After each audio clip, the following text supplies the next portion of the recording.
Good morning, Horse World Expo. How are we feeling today? Oh gosh, I guess we're not feeling very good. One more time, how are we feeling today? There we go. I'm Kaylee Marie with Braveheart Beasts, and today I am here to talk with all of you about building connection with anxious horses. I am here with Bambi. He is a 16-year-old quarter horse Arab cross that I have borrowed from my friends at Harmonia Equestrian. Big thanks to them for lending me this beautiful boy for this demo. I met him about an hour ago. I've never worked with him before. And I wanted to bring in a horse that I have never met, who deals with some anxiety, to show firsthand some of the exercises I go through with a horse that tends to be a little disconnected, especially in these busier environments, and how we can use exercises and connection to build communication and a foundation that allows us to progress wherever we might travel with our horses, whether they're anxious at home, away from other horses. These exercises apply to all of those situations. So what I'm going to do for Mr. Bambi, I'm going to let him loose.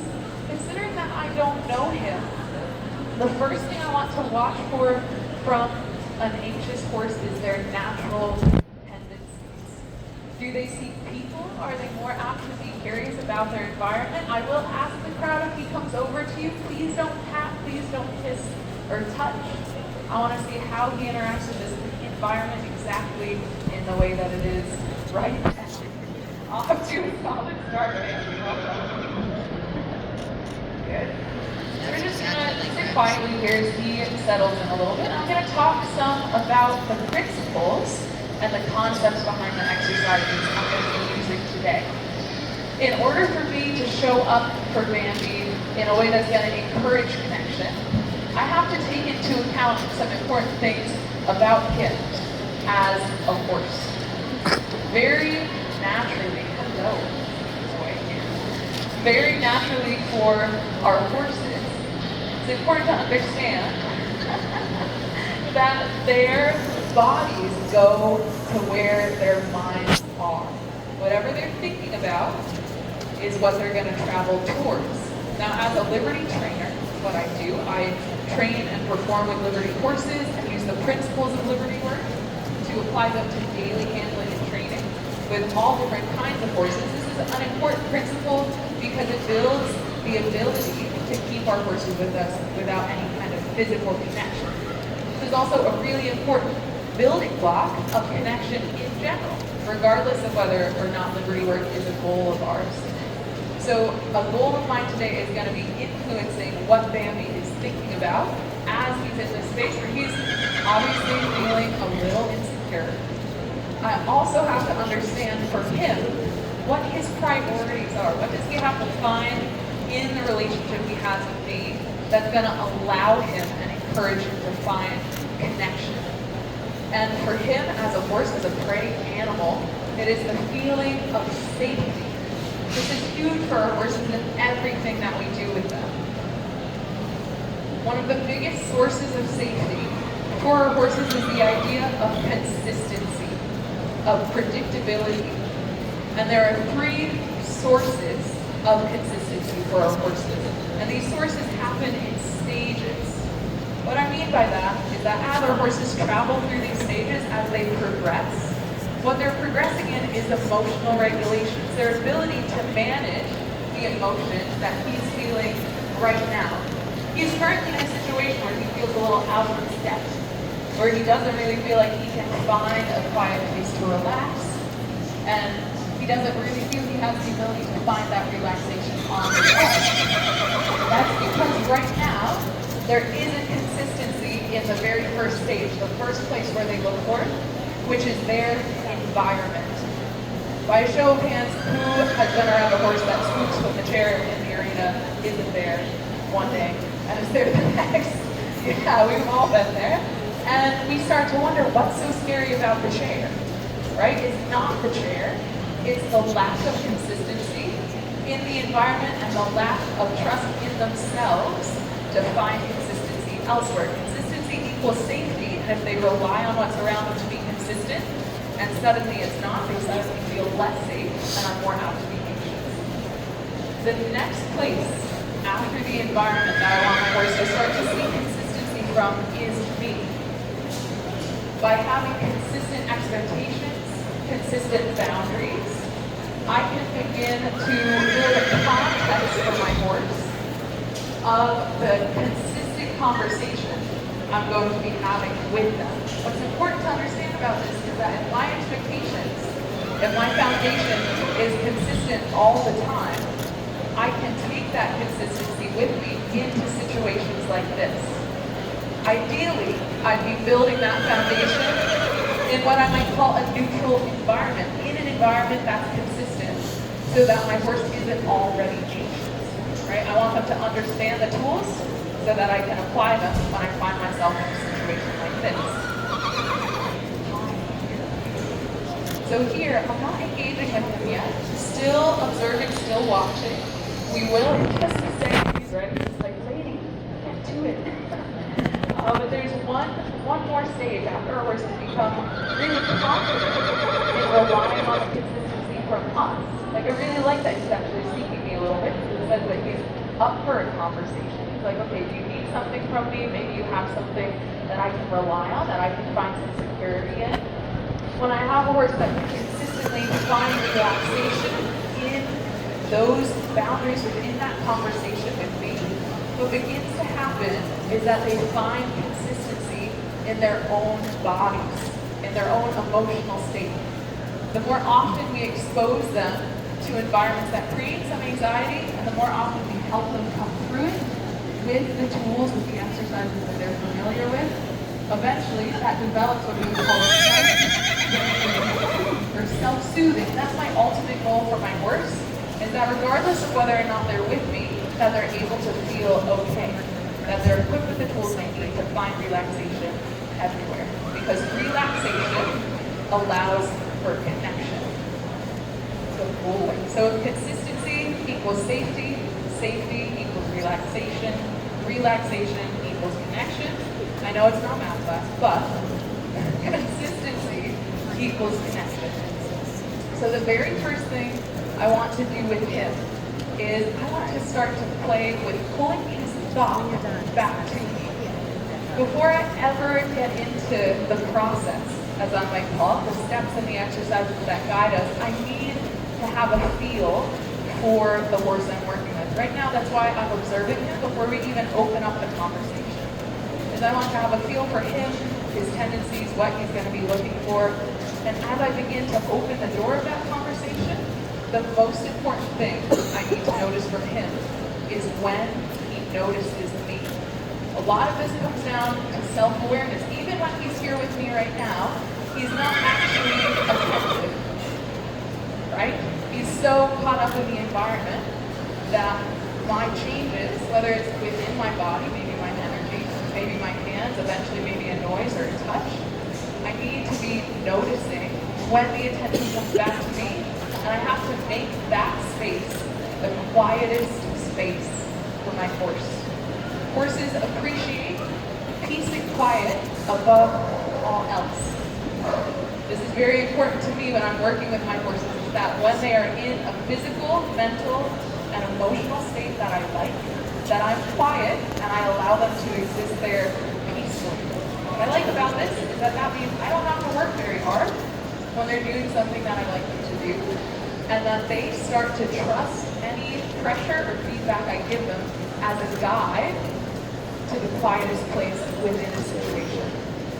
So as Bambi is right here very graciously volunteering, I'm going to start with him on the halter.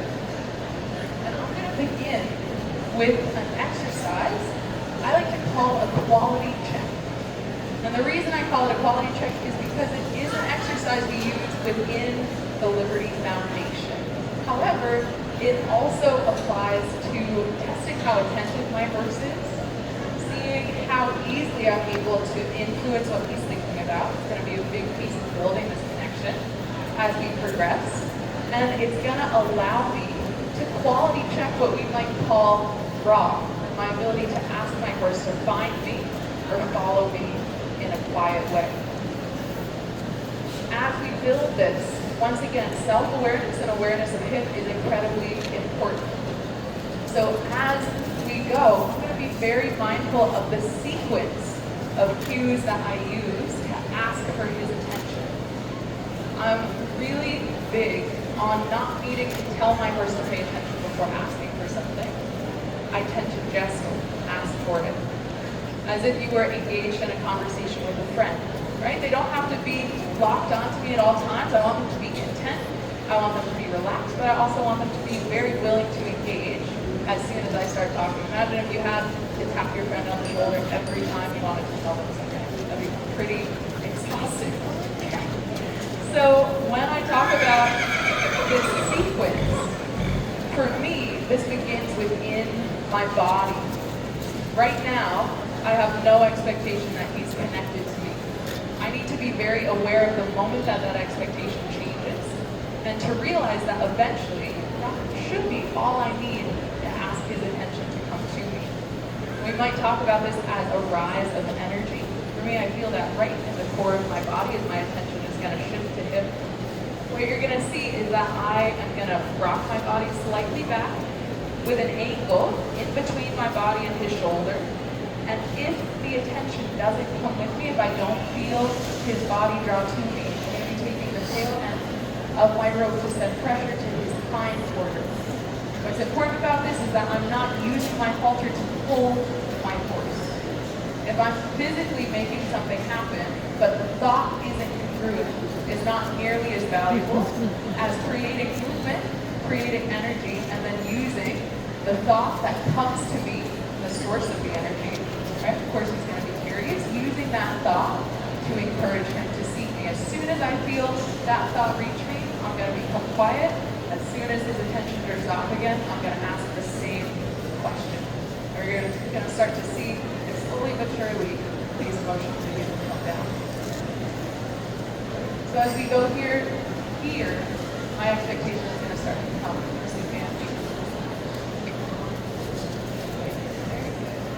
Asking him, very nice, just take those few steps around, and you'll notice by the time I'm touching him, my pressure is pretty direct. And for me, that's because if I'm moving to the point of needing to touch my horse, I've given plenty of chances to notice the change in my intent, the change in my body. Like here, acknowledging the curiosity, also acknowledging when his body wants to move a little bit too much. If he starts to try to walk around me before I've asked, I'm simply going to interrupt that by asking him to go backwards, to come back to what's actually happening, hear what I'm actually asking. Good boy. So like right there, I'm going to release. You guys see the moment that I saw there as my body shifted back. And notice here, slight changes already in his demeanor. Good boy. So noticing a lick and chew, blinking, a drop of the head, a yawn. He's like, thank God she's talking to me. I thought I was alone. So they really value, right there, holding them to a pretty high standard of attentiveness. They really value the ability for us to be responsive to them and to ask for that responsiveness in return. He's starting to realize that I'm not just blind to his feelings as I was in the beginning, but that I'm actually noticing where he is and I'm prioritizing a conversation together. Very good. So here. Good. Now just lick and chew. Keep this going for a moment. There we go. Liking that the attention came to me, but I'm going to start to be pickier about what I see in his body, and specifically, I want to see, good boy, that outside front leg take that nice step in front of that inside hind leg and come closer to me. Important that he's not just walking out and around me, but I actually feel that drop. As in liberty, like you're touching, good. In liberty, you gotta compare it to an invisible string. I want to feel as I pull that shoulder to me. Now, the attention isn't on me here, so I continue this ask, blocking in front of his nose if he tries to go around me. Now it's important to notice as we continue in this conversation, has my energy changed or has my body sped up? That's because I'm waiting for him. Good. He's right there. Good boy. I'm waiting for him to do the hard part of the work, which is to regulate his feelings. I'm not here to control what he's doing. I'm here to give him the opportunity and the context to check in to me, which is going to be something that's very consistent. There you go. Good. And not emotional. That's key, is that if he's emotional and I'm emotional, it's not going to go very well. Only one of us gets to freak out at a time. The bad news is it's never going to be your turn. So, good. Good. So whenever, like here, whenever I feel that thought coming to me, take that quiet pause. I say, I see you. And the way you're responding to me has influence over what I'm asking you to do. I need to be very influential to him. I want him to feel essentially like he is training me. He's like, okay, when the human comes in that direction, if I step towards her and check in, she's quiet. Right? If that becomes consistent, this is going to be the basis of the conversation moving forward. Very good. Now, those little moments where he brings his muzzle to my hand, you're going to notice that I engage physically with his muzzle. He might nibble a little bit, and I am perfectly okay with this. The reason for that is we call this something very specific. We call this social engagement. What we're really working here is his nervous system. That nervous system is like a ladder. The bottom of the ladder is relaxed. The higher up he goes, the more responsiveness we see. And there's a muscle we're working today, very well done, that has to do with that emotional regulation. The stronger that muscle is, the better our horses are at emotionally regulating themselves. Because they're herd animals, they rely heavily on social interaction. And especially physical interaction around the muzzle. You'll notice when he reaches over to touch me, almost every time that results in a lick and chew. That lick and chew signals when he switches from the responsive side of his nervous system to the relaxed side of his nervous system. They use this with each other as a soothing technique. When he feels a little anxious and he comes to check in, he's like, hey, this is the train, buddy. There you go. When he comes to check in, he's starting to find a little bit more value in what I have to say. And as long as he's polite, very good. I'm going to reward that for him, and I'm going to engage in that. Just like any conversation, if he gets a little carried away, I can set boundaries about how I may or may not like him to be talking to me. But I always want to be available to my horse, to have that social interaction, to provide them with the same kind of security that they might find within their herd. So here already noticing, very aware of the environment, and I'm fine with that. I also feel like he's still very aware of me. I'm starting to feel very nice. Noticing how his steps get a little bit slower, his head getting a little bit lower. This is starting to feel much better to me. He's starting to feel like, even though he's still a little unsure where he is, he's finding consistency in the very first exercise that we've done. Now, just like with anything, as we're working on this with our horses, I want to work on it from both sides. So I'd like to give a little feel over here, very good. And the fascinating thing about emotional regulation is that unlike physical skills that we train our horses to do, physical exercises, emotional regulation usually applies to both sides of the body. Right? When we teach our horses to do something physical on one side, it doesn't always translate to the other side. When we teach our horses how to relax within a conversation, whatever conversation that is, they begin to seek the relaxation no matter where we are. The only time there might be an exception to this is if there's something specifically on that side that makes them nervous. There are definitely horses out there that are more guarded of one side over the other. And those feelings, those emotions would certainly influence this exercise. And if I feel that, we work in the same way as we did before. This is love. Very good. Very work in the same way as we did before until we begin to feel this. So I'm liking that consistently, as I'm stepping back, as I'm aiming to draw that attention to me, he's finding me with that shoulder, we're seeing the relaxation begin. And I'm going to start to take this into some other exercises as well. Now, as we go, I have that quality check in my back pocket. Important to understand when we're working the emotions more than the body, which is what we're doing here today, emotions travel in peaks and valleys. Right now, we're in a really nice, peaceful valley. The emotions are low, it's very quiet, it's very connected.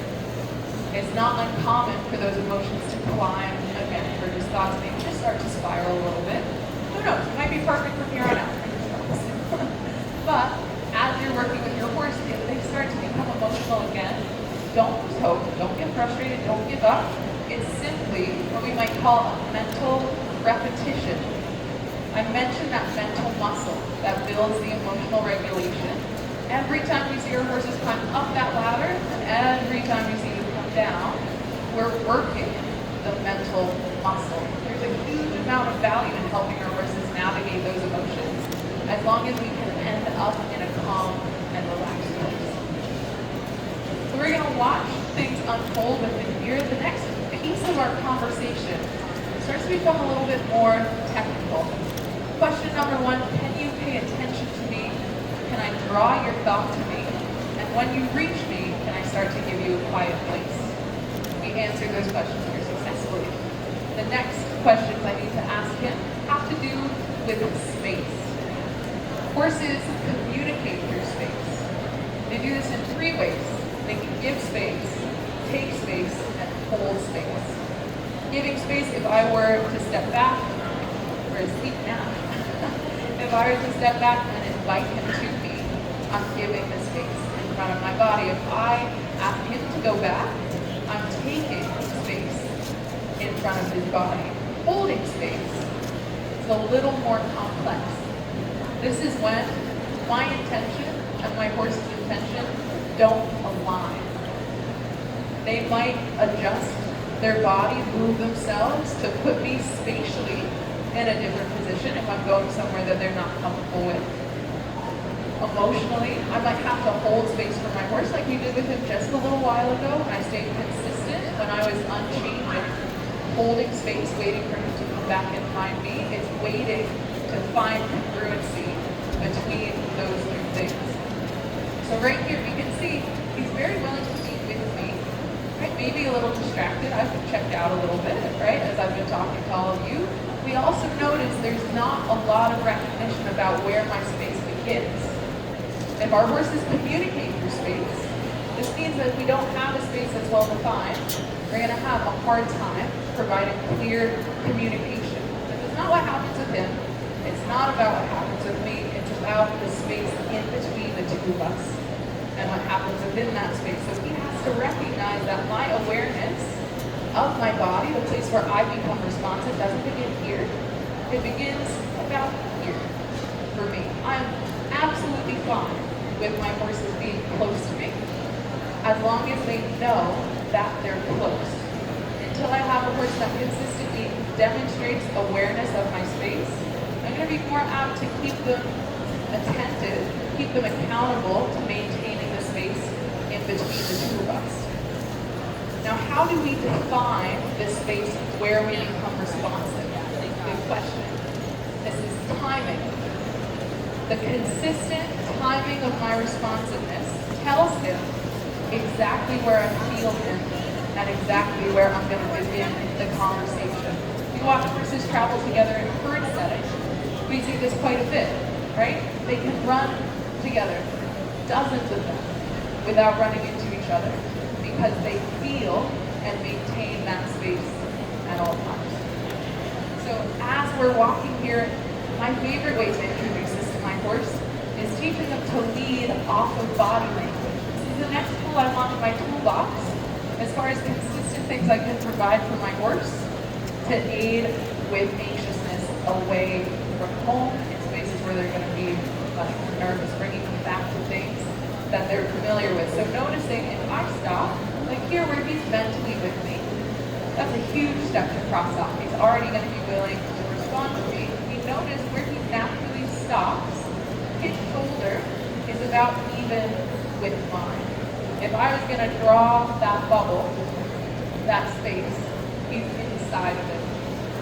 What I need to do for him, I need to have a feel for exactly when he begins to lean on that area, like right here. Good. Very nice. And I'm going to change my response and ask him to rock back. Now, as I ask my horse to go back, I like to stay right here. I like to stay in the thing I'm asking for until it feels soft. Like, this lovely boy is very willing to go back. Thank you, Joe.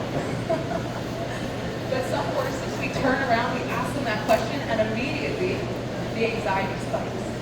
I'm not going to settle for 2 or 3 steps back with high anxiety. I might have to stay in that ask, stay in that backup until I feel them begin to seek that quiet, that relaxation. Just like we did in that first exercise, that's my priority within my foundation at all times. Whenever I'm asking my horse a question, before I mark that question as complete, I have to see the physical response, but I also have to feel the emotional response that I'd like to see my horse travel down that ladder. So here, you'll notice right now I'm turning my body into him. Asking to go back here, very good. And this at first is to just make my responsiveness that much more obvious. Eventually, I'm going to want this to be much more subtle. And feeling here as he's picking up on the fact that my space begins a little bit further behind me than what he was seeking before. I'm going to begin to add the subtlety by just not turning my body around. When we think about communicating with space, this has to do with the positions of our body as well. We feel this a lot, no matter what we're doing with our liberty horses, but I feel like for me, in liberty especially, because they rely on the body position to tell them exactly where we want them to be. So for me, body awareness is huge, and also understanding that this conversation of back away from my chest is different than the conversation of back away from my shoulder. I needed him to be a little bit more aware before I begin asking him here to go back and asking him, instead of moving off of that space from in front of my body very quick, beginning to move off of the space from behind my shoulder. Now there's a little nuance here. Thinking about the idea of our horses finding peace and quiet within the things that we want them to do, you're going to notice something specific about the timing of my pressure. What I'm not doing is I'm not taking my rope and saying, go back, back, good boy, and releasing. I'm saying, step by step as we go forward, question number 1, do you feel my body? No. I need you to find backup, because when my body is in this position, that's the quietest space. And when you maintain it just like that, that's when I'm going to release. So my pressure is coming on when he isn't in the space I want him to be in. By making this change of how we apply pressure, instead of using our pressure to create what we want to see and releasing it when we're finished, and we use it to change what we don't want to see and take it away to reward what's happening while it's happening, we start to create much quieter, more relaxed horses within the work that they're doing, because they want to seek the things that we're asking them to do, because those are the quietest things. So here, as good pieces, very nice. A few times, the more attentive he feels, the less I'm going to ask for. This is a rule I like to call equal opposites. Very good. The less I feel, the more I want to see. The more I feel, the less I want to see. So like right there, he was ready to go back before I needed my rope and I needed a step. Very good. So I'm loving what I'm feeling here. Might switch check in from the other side. Awesome. So here where this becomes more of a physical exercise, we have the mental relaxation. And I have to say I'm thrilled with how well he's maintaining this. I really feel like he's settled into a very nice spot here. But because leading is more of a physical exercise, here he's demonstrating he needs a little bit of a reminder. Noticing here I'm asking him to maintain himself in that quiet space. And the work I'm doing right now, you'll also notice the tempo is very slow. It's rhythmical, it's methodical, so that he's not building too much anticipation about the next thing. Also equal opposites, the faster my horse wants to go, the slower I'm going to be. This is to help orient them to actually happening around them. Mine's not to travel really quickly. If we travel quickly with them, we're not going to give them the opportunity to actually slow down and relax. Very nice. Very, very good. So what I'm going to do here, I'm going to explore some work with him offline. I'm really enjoying the feeling that he's giving me, the fact that he has quieted down and really settled into the conversation that I've been having with him. I think it's safe to say we've seen a big change from when he first came in here. So I'm going to toss this halter to the side. He's going to come with me. Such a good boy. Good, okay. Good, and I'm going to introduce now a whip. My whip is an amplifier for my intention. My intention, the purpose that drives my action, is what I want to see from my horse and how I want it to feel. The feel is incredibly important here. We're really working with two things. I mentioned one at the beginning, process. The second one now, our feel. These two things coexist, but are very different. That process, step-by-step things that we can physically see that guide us along the journey of developing our horses. Our feel is what tells us what feels the best, what path we're going to follow emotionally, what resonates with us. Because all of us here are very different, right? Everybody's feel is going to be different too. As we're feeling this with him, what I want to keep in mind is that instead of coming into these exercises from a place of I need to see him do A, B, and C, and that means this demo will have been a huge success. Everyone's going to be super excited to go home and work with their horses. I'm coming from a place of I'm going to explore some specific exercises with the intent of finding a feel of softness, confidence, and relaxation. If that's my priority, my horse is going to be the best one to tell me what exercises are going to be most effective. Versus if I choose that we're going to do a specific exercise, but that feel of softness and confidence isn't there, I start to become willing to forsake the feel for the process, which greatly inhibits our ability to connect with our horses. So I have to be very aware of what I want that feel to be like for him. So as I bring my whip into the equation, this is what begins to amplify my intention or my energy if he's not able to read it off of my body. So I might use this to touch him in different places, to tell him exactly where it is that I'd like him to be. And here, same idea, asking for the attentiveness. Very good. Not rushing him, but beginning to check in with the tools that we touched on before. Now, right now, the attention is more on the whip than it is on me. He doesn't understand that this is an extension of my body. I'm going to hold space right now. He's holding space as well. I mentioned to influence where we may or may not be able to go. My intent is clearly on the left side of his body. His intent is clearly for me not to be on the left side of his body. So instead of reprimanding him for not agreeing with what I was telling him to do, he can simply wait and see how the conversation unfolds, and then reward when they willingly choose to engage with what it is we're asking him to do.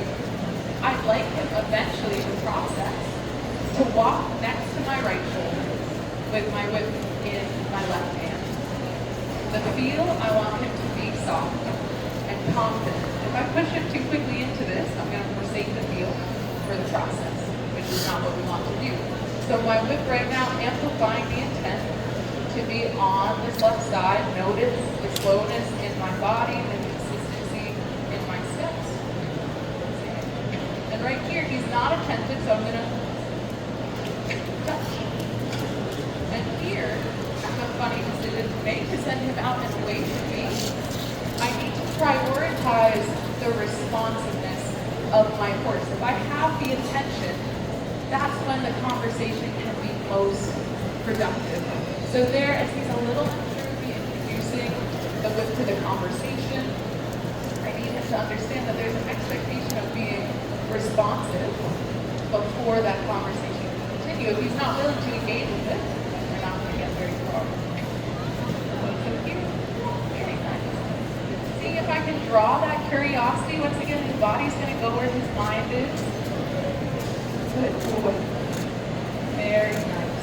Just stay nice and quiet. And once again, not emotional. Good. Very good. As we engage in the conversations we have with our horses, being able to stay emotionally consistent and in control of our energy is our best tool to steer that conversation in the direction we want it to go. So once again, I'm being very consistent in my intention on the left side of his body. My whip communicating that, holding space, letting him navigate this at his own pace. Boy, very good. And as we're here, I'm going to offer for him to find my shoulder. Very nice. And rewarding when he makes that transition behind my back and comes to find me. Now that I'm on his side, practical application, we have a little anxiety about the whip. I want to check with my quality check. Do I have the attention? Do I have the thought? And is he willing to find me in a soft way? Watching here.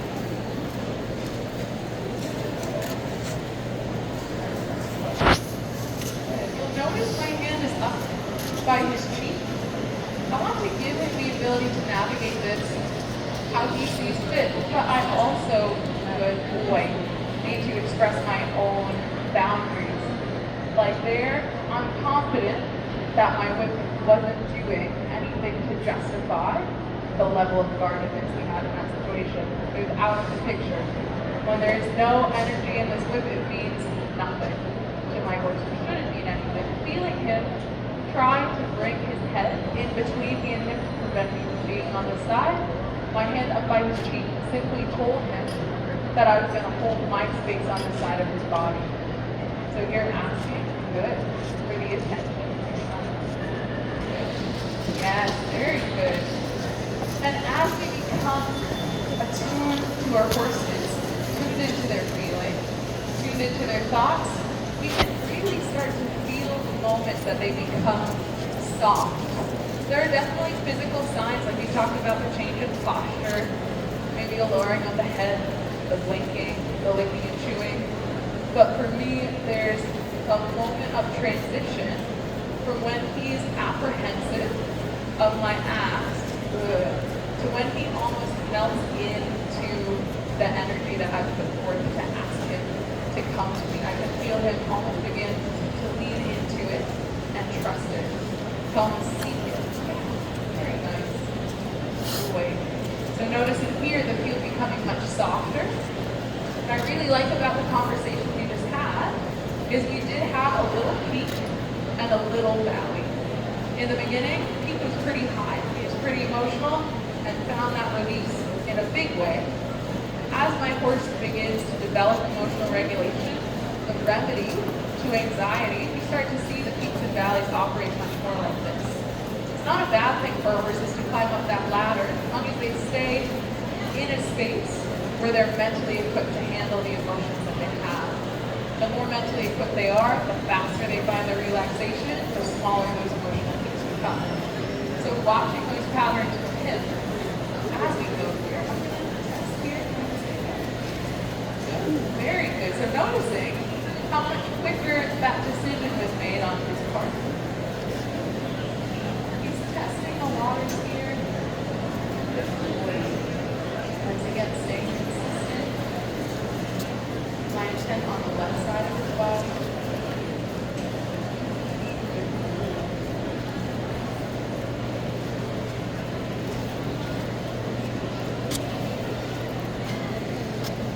Very nice. Rewarding that decision and now asking him, very good, to take those few brave steps forward to find my shoulder. That's the step that he's having the most difficulty with right now, is trusting this with me on my off side while he follows my shoulder. Something he was confident with is a halter, but as we take that halter away and begin to rely more on the nuance, on the finesse of his thought, being with me, my ability to give him quiet space to work in, asking him to define, once again, what's the intent? Confidence, softness, and relaxation. Right? That's why I'm not pushing very much in this session for him. I'm really prioritizing maintaining those feelings so that he feels successful throughout.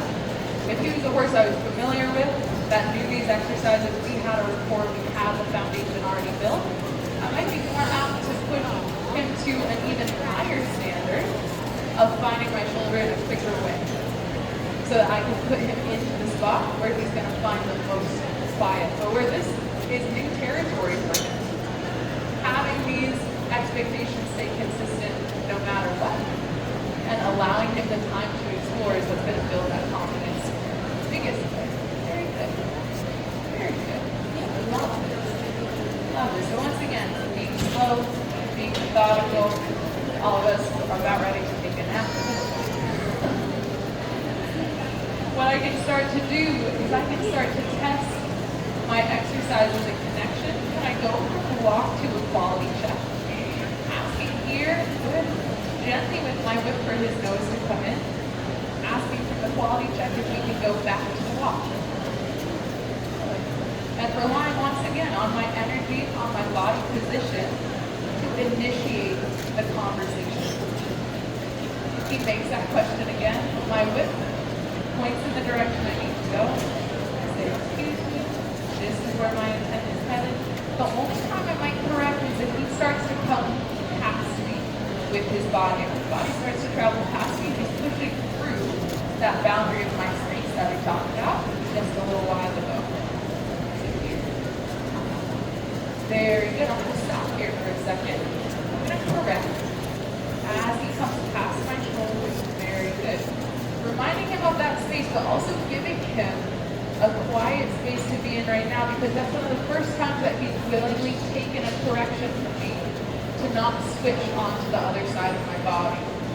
My ability to demonstrate to my horse that I'm aware of how they're trying to engage in a conversation is an incredibly important part of building a track record for my feel and my judgment.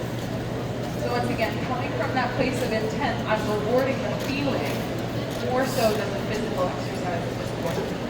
If I was more focused on what was physically happening, I might miss those magical moments where he is working his emotions and engaging with that connection all on his own.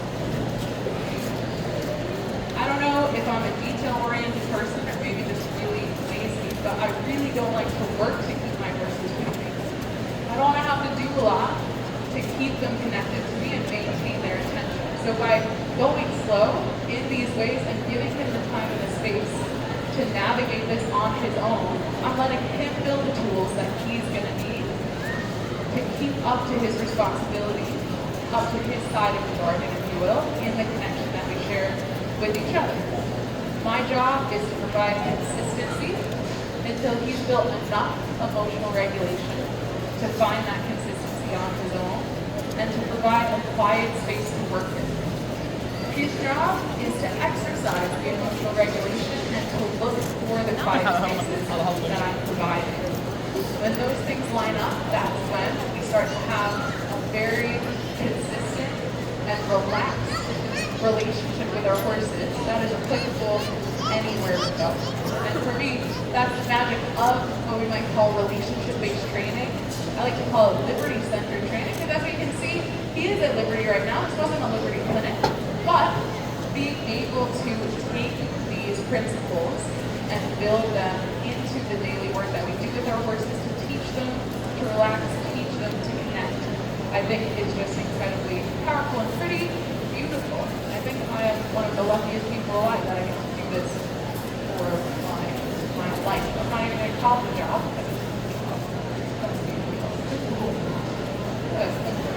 So here, we've just been cruising around together. I've been allowing him to just experience that quiet space at my shoulder. Good. Noticing, real life is happening. There's a distraction over there. Notice I'm going to come to the right side of his body. Now I'm going to come to the left. I'm going to say, hey, stop over there. If he goes, I'm going to say, respond to me. If I have a horse working freely, gets distracted, his mind just went away. His body, wait, okay, that works too. His body promptly follows. If I have a horse that goes away from me, even if they're away, I need to be aware of when they're going to feel.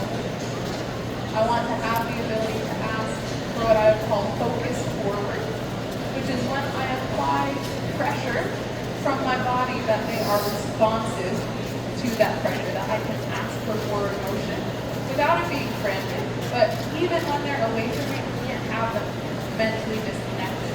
We're engaging with each other. They have to be responsive to me at all times. So here I'm going to test. I'd like to bring him back to my right shoulder, coming to that opposite side of his body so that I can draw him away from the distraction. Very good. And even when he stops to wait for me, notice I don't speed up. I'm not in a rush here. I'm staying slow, but give me the opportunity. Good. To go back to me. So seeing my whip come up in that scenario, providing a pretty clear explanation of my intent that he doesn't switch. Very nice. Good. I'm switching there, because notice, as I went to make that correction with my whip in front of his nose, and then went to push him away, there wasn't as much responsiveness as I would like. Once again, I want to hold him to a high level of accountability so that I don't have to do much when I ask him to come in and seek that connection. So here, being the lovely boy that he is, comes back. We're going to pick up the conversation where we left off. Very nice. You're testing my quality check. Lovely. If I have a horse stripped off at liberty, first thing I'm going to do when they return is ask the question where the disconnect happened. Like right there, I asked for the quality check, he drifted off, came back, first thing I'm going to ask him is that quality check again. So what I've done here is I've built for him a spot at my shoulder that he can consistently seek for relaxation. This is the beginning of something that builds into a very powerful tool that I call the sweet spot. My sweet spots not only allow me to work a horse at liberty, work offline, they also give me a tool to ground my anxious horses. If I associate a specific spot around my body with consistent peace and quiet, consistent relaxation, I have a place to ask my horses to come back to when mentally they start to check out. The way that we do this, just as we've done today, I have engaged him first mentally, right, drawing his thought to me, and I've now put him in that space, and whenever he's following that space of his own accord, I'm quiet. That's my end of the bargain, is that as long as he's working to find this thought, I'm going to be very peaceful and very quiet for him. I'd like to play with him just a little bit here, and maybe build a little bit more into the liberty work. So holding my intent here, you're going to notice I'm going to touch his shoulder, not to correct the blocking, but to correct his push into my space. So that level of responsiveness just says we're allowed to have this conversation, you're just not allowed to go past me. There, being picky as he goes off, you'll notice I changed his direction. This has to do with that conversation around space as well. Our conversation changes from one side to the other. Right now, I work consistently on the left side because an hour just isn't enough to establish this on both sides. So by building on one side, obviously I want to build on both, but today, building on one side is allowing me to have a much more in-depth conversation in that spot. Where I've been over on the left quite a bit, and we see here, he has some reservations about that. This, to me, is feeling like the beginning of a peak. I'm constantly watching my horse's behavior, noticing patterns about consistent questions that might come up in training conversations, and the pattern of willingness. As we drop into the valley that we were just in, we start to become much more accepting of my intent on the left side of his body. Here, we start to see the insecurity rise again. That doesn't mean I necessarily have to change what I'm doing, but I have to be aware of what he's going to be willing to engage with. So once again, staying consistent here, holding space. Very good. Watching. And noticing the little things as he allow me to get closer to him before he goes to turn away from me.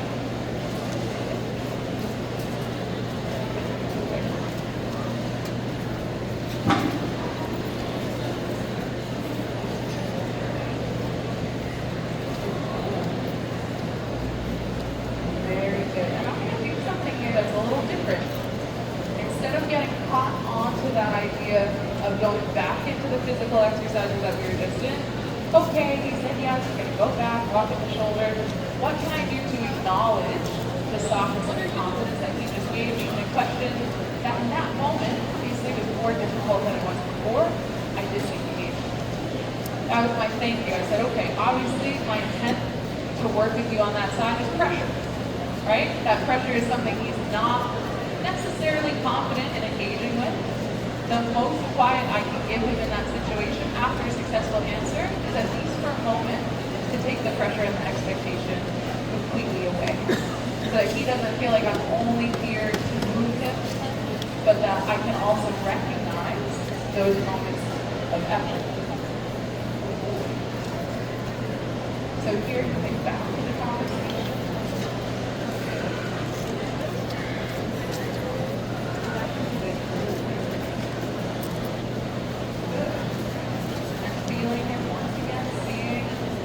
How close you go out, and I get a little friction there. I just don't want them that far forward.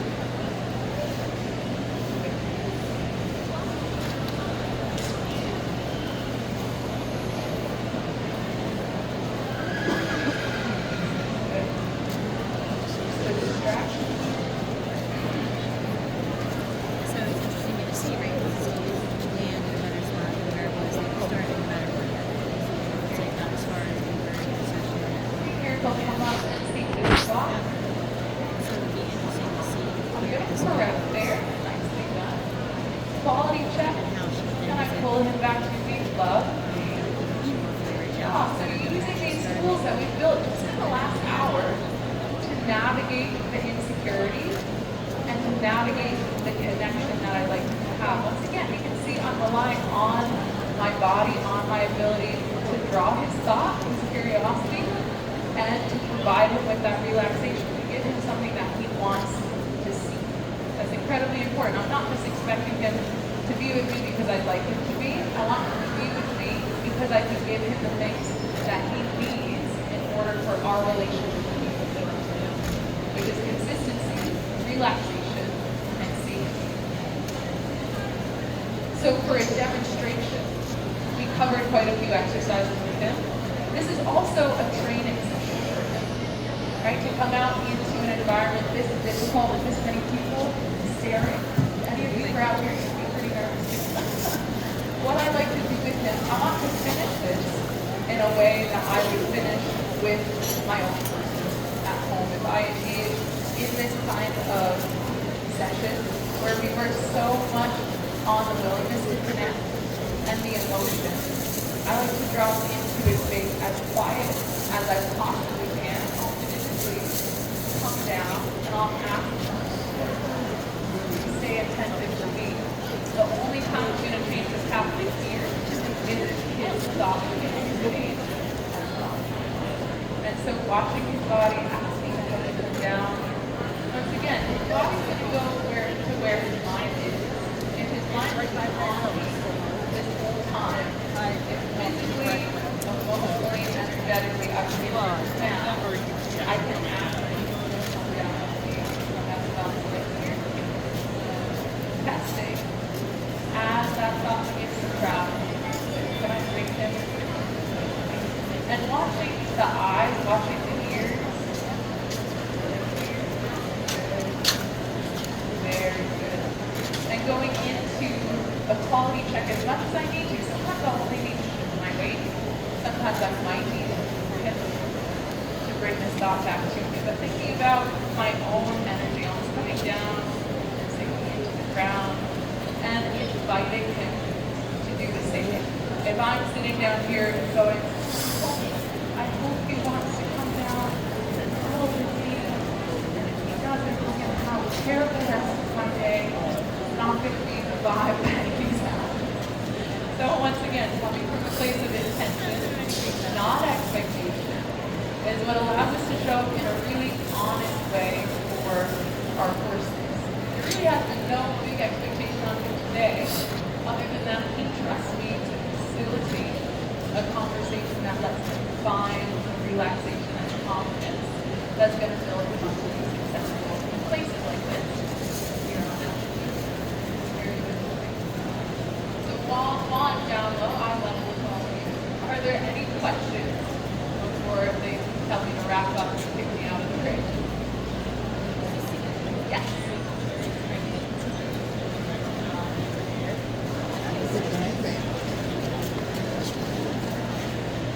Very good question. Are there exercises to do similar to this under saddle to be able to create the relaxation and connection? The answer is yes. What I would equate this to is body control. Forward, backwards, left, and right, with the same focus on the two big things that we covered at the beginning, timing, of being able to ask our horses to be extremely accountable to when our ask actually begins, and rewarding softness within movement. If I'm riding a horse who's incredibly anxious, one of the most powerful tools I can have is lateral flexion, and a soft back up. When I feel that horse beginning to become anxious, or to ask a question, and there's any resistance in that question, I'm going to stay in that space until I feel them starting to soften my gait and beginning to relax. I'm going to release. I'm going to see if that horse is capable of completing what I call that mental repetition. Up the ladder, I find my gait with the intent for them to come down. As soon as they start to try, I'm going to release my ass, my pressure as on board, but I want them to wait and see if they're able to come all the way back down to our ass. Again, it's not always the case. Sometimes they should right back up. We have to repeat, but we repeat that by doing the line. Anybody else? Over here. Lots of you over here. Hi, hello.